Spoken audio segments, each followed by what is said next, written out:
Hare Krishna Maharaj. Thank you for coming here to do an interview with us. So, Maharaj, can you just introduce yourself a little bit? Okay. Um, I am Bhakti Vasudeva Swami. My professional name is Dr. Vasudeva Das. Dr. Vasudeva Das in the sense that I have a PhD in applied management and decision sciences with a focus on leadership and organizational change. I have over 35 publications in peer-reviewed journals, and my focus is on integrating management science concepts and constructs with Gaudiya Vaishnava technologies and providing solutions to leadership, management, and social issues in the global village. Recently, I had research conducted and presented at the World Academy of Science, Engineering and Technology here in London, 2021, 28 June 2021. And that presentation, that research was on how chanting the Hare Krishna mantra helps to prevent financial fraud. And the team, because we are presenting this in at a forum where people normally don't believe in religion, so it's a little bit technical and scientifically presented. So the team is studying therapeutic intervention for preventing financial fraud, a phenomenological study. I bet the whole content is about how chanting the Hare Krishna mantra transforms people's heart, that they become, distracted from becoming involved in financial fraud. I joined the movement in 1984. I got initiated, first and second initiation by Bhakti Swami, a disciple of ISKCON founder Chaya Bhaktivedanta Swami Prabhupada. And I got my science initiation from Jayapataka Swami Maharaj. He was Holiness Jayapataka Swami Maharaj in Mayapur. So I was born in Nigeria. I joined the movement in Nigeria, but then I'm a U.S. citizen. I got invitations to come to the U.S. to make presentations at conferences, and then eventually I stayed in the U.S., became a citizen. So I've been living in the U.S. over the years. I traveled around the world, presented Krishna consciousness in a very scientific way to the scientific world, and also going around to our different ISKCON communities around the world and helping especially the youths to reinvigorate their integration of studies and sadhana. Thank you, Maharaj.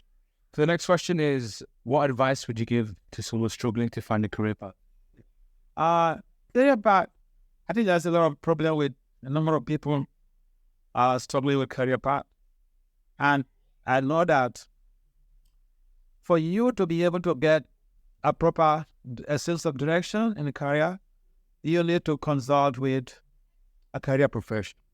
For instance, those who have studied educational counseling or professional counseling.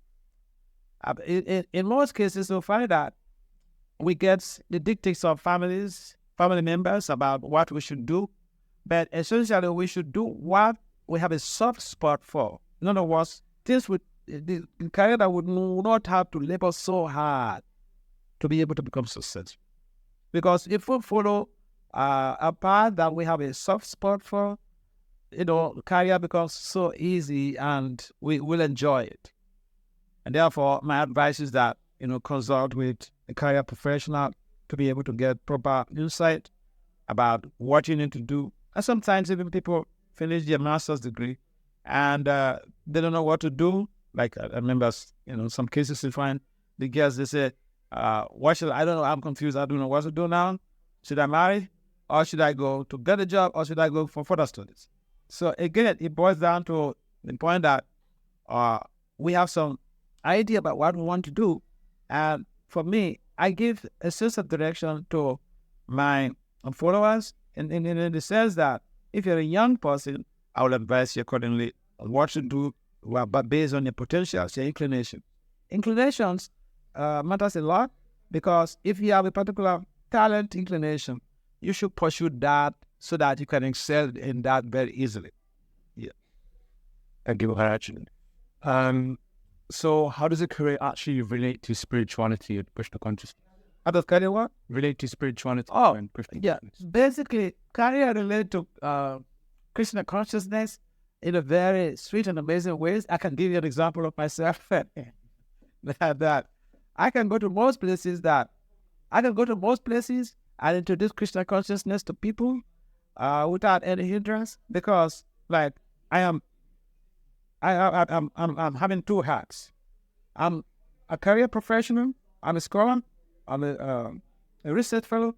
And at the same time, a Swami, a guru, and a Sabha member, those who advise or review GBC resolutions. I'm also a member of the Sabha. So my career helped me to be able to make some input in terms of how organizations are managed and built. And also, it gives me the opportunity to be able to introduce Krishna consciousness to an audience who is either to advance to spirituality or religion. So when you have those type of high skills, then it becomes easy for people to have access to you. Your professional colleagues will understand that, well, you have values they don't have, and you may not even need to preach to them. They just come to ask you how they can become a person like you. I've seen that in my own life. We travel to places, I meet all of these professors, and they're very much enthused to understand what is making me to be so happy, despite the challenges in academia. So yeah, your profession, your career will help you a lot if you channel it in Krishna consciousness. So what specific careers are suitable to practicing spirituality? Like what specific careers do they? Yeah, some people, it's a nice point. Some people, they think that if, for instance, if you have to go and do a PhD, it has to be in religion or philosophy. But my PhD is in applied management and decision science. And I've used it to be able to preach in amazing ways. Because what I do is integrated the management science concepts and constructs with Gaudiya Vaishnava technologies in profiling solutions to leadership, management, and social issues. And that approach to spreading Krishna consciousness is so intriguing. When people don't even know that they're becoming involved in Krishna consciousness, they are taking it very sweetly, because the concept and the introduction is so intriguing to them. But then they go deeper and they understand that they have to develop their spirituality, and that makes a big difference. So yeah, any career that you are involved in could be dovetailed in Krishna consciousness. In fact, Prabhupada said we should dovetail our talents, skills in Krishna consciousness. If even you're involved in a particular career that you may not directly use your skills in that career in Krishna consciousness, you can use your finances in supporting the women. For instance, not everyone will go out to distribute books, so you can use your resources, your financial resources, to sponsor programs, to sponsor the publishing of books and all that stuff. Okay, so every career is useful in developing our Krishna consciousness. Thank you, Maharaj. So this question is more about you. And it's about, like, if maybe this was before you took joined Krishna consciousness or became the sannyasi. What career did you choose, and has that career helped in your spiritual life? And could you give some examples too of how it's? Yeah, I was basically intrigued by the idea that one could become involved. If I'll give an example. When I was a young man, I was very much interested in becoming a scientist, because our era was an era of science, okay? But then, later on, I come to realize that, you have to pursue a program or a career that you're free for yourself to be able to do anything and everything that you deem appropriate.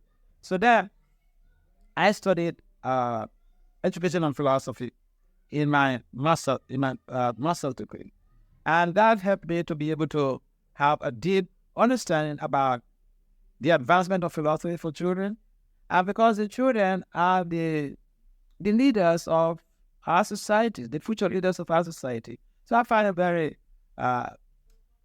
important and intriguing to be able to help children in progressing in the matter of progress in their social life, academic life, professional life, and also to integrate that with some metaphysical thoughts and ideas, and ultimately to come to the level of practicing spirituality. Yes, so initially I was involved in philosophy and education, but then when I came to the on the path of Krishna consciousness, it became clear to me that I can use my skills in amazing ways. And so when I had to do the PhD, I had the commitment to management and leadership. So if there's one piece of advice that you'd give to youth in Pandava Sena, which is a youth group, in doing their Krishna consciousness and balancing their school life and careers too, what would that be? Yeah, it's a very simple formula. And I give this formula anywhere I go. People ask me, what's the best advice for young people? And if I even in India, however big a program in Calcutta, that is a program, some people come to interview me, and the same issues they ask. What's the advice for the young people in India? We run into problem. What advice do you have for the youth of India? So, but then it's a different thing, because not all the youth of India are involved in Krishna consciousness. Yes. Here you're asking about the Pandava Sena, means the devotees who are, involved in Krishna consciousness. What advice? Yeah, my advice is that it is very difficult. If someone who has not done it may say it's not difficult, but it's very difficult to do your studies and practice sadhana. But what makes it easy, a positive difference, is when you are meticulously and consistently managing your 24 hours effectively. Because why is that? See, in this age and time, we have all of these distractions. Not a major distraction, digital system, the smartphones, the internet. I've seen people who lost their jobs. I've seen people who failed out from school because of this distraction from the modern smartphones and the internet. So, if devotees who are growing up can understand the dangers of spending too much time on the internet, if they understand the dangers of spending too much time on their smartphones, they can make a better use of their time in their studies and in cultivating the Krishna. So effectively managing your time is the watchword. Okay, thank you so much, Maharaj. That was always for being part of this interview. You're welcome. Please bless and pray for us so that we may do something for Srila Prabhupada and for the great devotees in this. Fantastic. Thank you, Maharaj. Hare Krishna. Hare Krishna. Hare Krishna, Hare Krishna, Krishna Krishna, Hare Hare, Hare Rama, Hare Rama, Rama Rama, Hare Hare.